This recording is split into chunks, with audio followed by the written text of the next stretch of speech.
नमस्कार, आप देख रहे हैं न्यूज 24। मैं हूं रवि ठाकुर। बुलेटिन की शुरुआत करते हैं इस वक्त की बड़ी खबर से।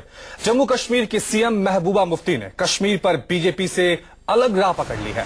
महबूबा ने कहा कि अगर अनुच्छेद 35A में किसी तरह की छेड़छाड़ की गई तो कश्मीर में देश के झंडे को थामने वाला कोई नहीं होगा।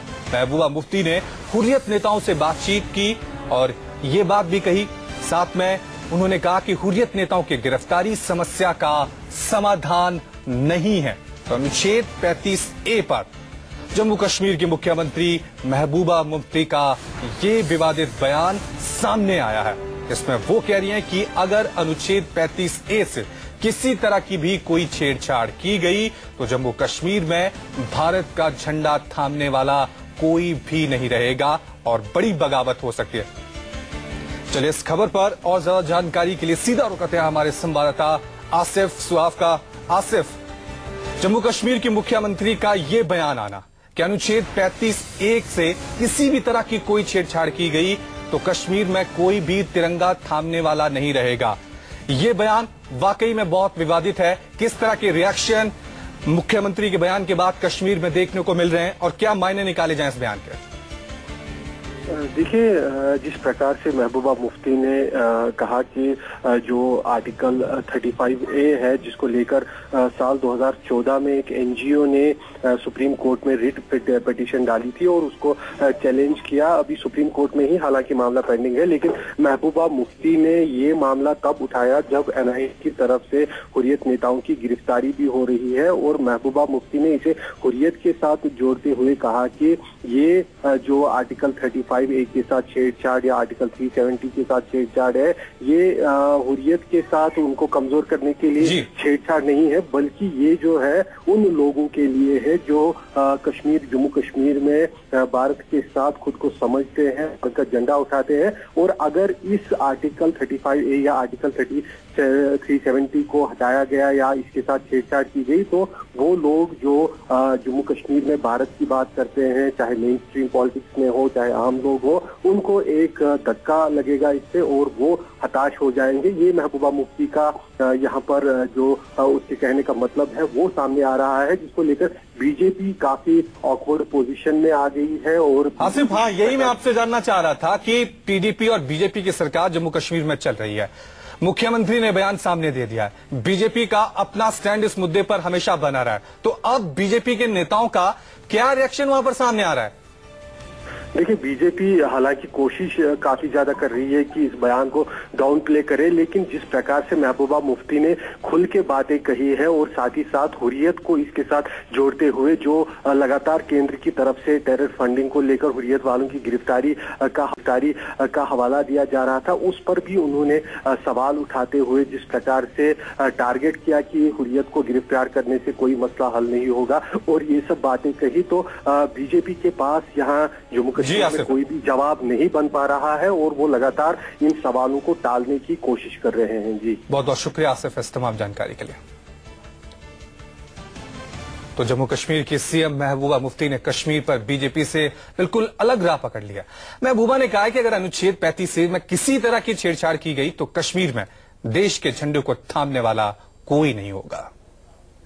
मैं ये बताने में मुझे कोई गुरेज नहीं है कि उस झंडे को कांधा देने वाला कोई नहीं। इंडियन एथोस के खिलाफ है, फ्लैग की ये कहते हैं बेहुरमती है। जो बाहर की साजिशें जहां हिंदुस्तान पे चल रही हैं, ये सारी की सारी चीजों से निजात जो है वो मिल रही है। जम्मू कश्मीर आज फिर आहत है एक ऐसे विवादित बयान से जो देश की अखंडता को कमजोर कर रहा है, अलगाववादियों को ताकत दे रहा है, उन लोगों से उनका हक छीनने की वकालत कर रहा है जो आजादी के बाद से कश्मीर में रहकर भी रिफ्यूजी है। ना तो उन्हें वोट डालने का हक है और ना ही संपत्ति खरीद सकते हैं। अभी भी सुप्रीम कोर्ट में हमारा 35A चल रहा है। Who is doing it? Why are they doing it? Let me tell you, let me share something with you. कि 35A के साथ छेड़छाड़, ये जो साहब मेरे पास सामने बैठे हैं या मैं बैठी हूं, जो वहां पर हमारी पार्टीज जो वहां नेशनल फ्लैग को लेके खड़े होते हैं, सारे रिस्क के बावजूद हमारे वर्कर्स, इनके भी हजारों की तादाद मारे गए, हमारे भी मारे जाते हैं। तो मैं ये बताने में मुझे कोई गुरेज नहीं है कि उस झंडे को कांधा देने वाला कोई नहीं होगा। महबूबा के विवादित बयान के बाद सियासत गर्मा गई। महबूबा का ये बयान तब आया जब इस मामले में दायर याचिका पर सुनवाई चल रही है। पैंथर्स पार्टी ने इस बयान का कड़ा विरोध किया है, खासकर महबूबा के मंशे पर सवाल उठाते हुए। भीम सिंह ने पीएम मोदी से इस पर सफाई मांगी। भीम सिंह ने इसे तिरंगे का अपमान तक कह दिया। ये तो इंडियन फ्लैग की ये कहते हैं बेहुरमती है, इंसल्ट है। ऐसा बयान तो मैं 50 वर्षों से सभी नेताओं के बयान सुने हैं भारत के खिलाफ। ऐसा नेताओं ने, उग्रवादियों ने भी आज तक भारत के झंडे के खिलाफ नहीं कहा। उनको ये नहीं बताया कि भारत के झंडे के जनाजे के साथ भी कोई नहीं जाएगा। आज मैं इतना कहना चाहता हूं, मैं बिल्कुल विद रिस्पेक्ट, मैं मोदी जी प्रधानमंत्री हैं, मैं उनसे पूछना चाहूंगा कि इसका जवाब तो आप दीजिए ना।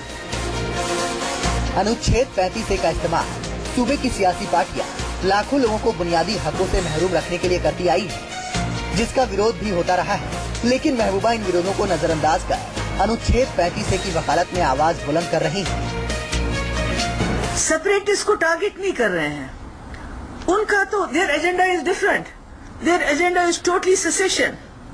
बल्कि उससे आप वीक कर रहे हैं वो ताकतें जो हिंदुस्तान की हैं, जो हिंदुस्तान को मानती हैं, इस मुल्क का मान रखती हैं, इलेक्शन में पार्टिसिपेट करती हैं और फाइट करती हैं कि जम्मू कश्मीर को किस तरह इस मुल्क के अंदर एक बाइज्जत तरीके से एक पुरअमन जिंदगी बसर कर सके। यही वो अनुच्छेद 35A है जो जम्मू कश्मीर विधानसभा को स्थानीय नागरिक तय करने का विशेष अधिकार देता है। जम्मू कश्मीर की सियासी पार्टी वक्त बेवक्त इसमें बदलाव करने की बात तो करती है, लेकिन कभी ठोस कदम नहीं उठाती है, जिसकी वजह से 1947 में पाकिस्तान से आए शरणार्थी और पंजाब से ले जाकर सफाई के काम में लगाए गए लाखों लोग जम्मू कश्मीर में बुनियादी हकों से वंचित हैं। 35A को अगर मूव कर दें जहां से, तो इससे क्या होगा कि जो नासुर पैदा हुए हैं, जो यहाँ के अलगाववादी पैदा हुए हैं, जो बाहर की साजिशें जहां हिंदुस्तान पे चल रही हैं, ये सारी की सारी चीजों से निजात जो है वो मिल जाएगी। इसलिए 35A का यहाँ से मूव करना बहुत ही जरूरी है। जम्मू कश्मीर में नई डोमिसाइल नीति की मांग को लेकर दायर याचिका पर सुप्रीम कोर्ट में बहस चल रही है। अनुच्छेद 35A को खत्म करने की वकालत में खड़े लाखों शरणार्थी फैसले का इंतजार कर रहे हैं, क्योंकि ये अनुच्छेद उनकी पहचान को नहीं मानता। वरुण सिन्हा के साथ ब्यूरो रिपोर्ट, न्यूज़ 24। और इस मुद्दे पर बातचीत करने के लिए हमारे साथ संघ विचारक राकेश सिन्हा फोन लाइन पर मौजूद हैं। राकेश सिन्हा जी, महबूबा मुफ्ती ने अपना जो स्टैंड है वो बता दिया है, बीजेपी का स्टैंड सबको मालूम है। अब बड़ा सवाल आपका क्या कदम होगा, क्योंकि उन्होंने साफ तौर से कह दिया है कि अगर अनुच्छेद 35A के साथ किसी तरह की छेड़छाड़ आप करते हैं तो कश्मीर में तिरंगा थामने वाला कोई नजर नहीं आएगा आपको। देखिए, महबूबा जी को इस तरह के अतिरिक्त बयान से बचना चाहिए था। और मैं इतना बता दूं, कश्मीर भारत का अभिन्न हिस्सा है और 35A में परिवर्तन आना इसलिए आवश्यक है। हजारों शरणार्थी दशकों से इंतजार कर रहे हैं अपनी नागरिकता का। क्या वे भारत के नागरिक नहीं है? क्या उनको अपनी जमीन पर अपने वतन पे रहने का अधिकार नहीं है? महबूबा जी बता दें, क्या सिर्फ अलगाववादियों को वहां मजबूत करने के लिए 35A बनाया जाए? देखिए, कश्मीर में डेमोग्राफिक ट्रांसफॉर्मेशन बहुत आवश्यक है। पहले तो कश्मीरी पंडितों को वहां से बाहर भगाया गया, अब बाद में जिन शरणार्थियों का नैसर्गिक अधिकार है, उनका स्वाभाविक हक है, उनको वंचित करने की साजिश की जा रही है। महबूबा जी सरकार में रहें या न रहें, लेकिन 35A में जब परिवर्तन होने की आवश्यकता पड़ेगी, सर्वोच्च न्यायालय इस तरह का निर्देश देगा तो परिवर्तन होना अवश्य भावी होगा। लेकिन बड़ा सवाल यही है कि इस बयान के बाद उन्होंने ये साफ तौर से जता दिया है कि बीजेपी की महबूबा मुफ्ती तमाम तरह की बातें मानती होंगी, तमाम तरह की शर्तें मानती होंगी, लेकिन ये जो अनुच्छेद 35A है, इसको लेकर वो बिल्कुल भी झुकने को तैयार नहीं है। देखिए किसका कारण? 35A को लेकर वहां पर कश्मीर में पिछले दशकों से, सभी आजादी के बाद से ही एक मानसिकता बनी हुई है। कश्मीर में रहने वाले लोगों का ही कश्मीर है, बाकी लोगों का नहीं है। इस तरह की एक पृथकतावादी मानसिकता की जमीन वहां तैयार करके रखी गई है, जिसके लिए नेशनल कॉन्फ्रेंस, PDP, वहां की तमाम क्षेत्रीय पार्टियों में एक प्रकार की सहमति है। इस सहमति के खिलाफ जब कोई जाएगा तो इस तरह की बयानबाजी तो होंगे ही, लेकिन मुझे लगता है कि लोकतांत्रिक प्रक्रिया में मिला जुलाकर सहमति पैदा करके काम करना चाहिए, जिससे कि देश की एकता, अखंडता और एक आपसी सामंजस्य को भी ध्यान में रखते हुए ही कोई कदम उठाया जा सकता है। बहुत बहुत शुक्रिया राकेश सिन्हा जी हमारे साथ बातचीत करने के लिए। चलिए अब आपको एक बार फिर से सुना देते हैं कि आखिरकार मुख्यमंत्री महबूबा मुफ्ती ने अनुच्छेद 35A पर क्या कुछ कहा है। अभी भी सुप्रीम कोर्ट में हमारा 35A चल रहा है। Who is doing it? Why are they doing it? Let me tell you, let me share something with you कि 35A के साथ छेड़छाड़, ये जो साहब मेरे पास सामने बैठे हैं या मैं बैठी हूं, जो वहां पर हमारी पार्टीज जो वहां नेशनल फ्लैग को लेके खड़े होते हैं, सारे रिस्क के बावजूद हमारे वर्कर्स, इनके भी हजारों की तादाद मारे गए, हमारे भी मारे जाते हैं। तो मैं ये बताने में मुझे कोई गुरेज नहीं है कि उस झंडे को कांधा देने वाला कोई नहीं होगा। सेपरेटिस्ट को टारगेट नहीं कर रहे हैं, उनका तो their agenda is different, their agenda is totally cessation, बल्कि उससे आप वीक कर रहे हैं वो ताकतें जो हिंदुस्तान की हैं, जो हिंदुस्तान को मानती हैं, इस मुल्क का मान रखती हैं, इलेक्शन में पार्टिसिपेट करती हैं और फाइट करती हैं कि जम्मू कश्मीर को किस तरह इस मुल्क के अंदर एक बाइज्जत तरीके से एक पुरअमन जिंदगी बसर कर सके हम।